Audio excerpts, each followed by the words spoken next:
في إحدى الضواحي الهادئة عاشت جيهان، سيدة خمسينية كانت ترعى والدها الحاج عادل المصاب بمرض الزهايمر في مراحله المتقدمة.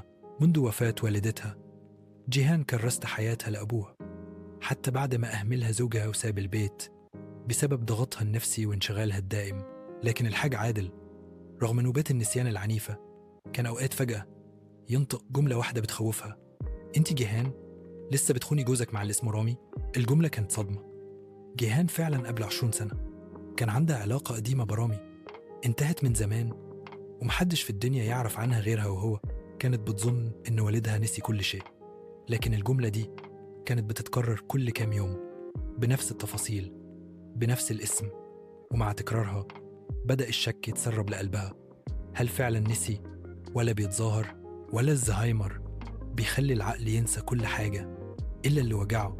حاولت تعرضه على أطباء وكلهم أكدوا إن حالته متقدمة جدا وغير واعي باللي بيقوله.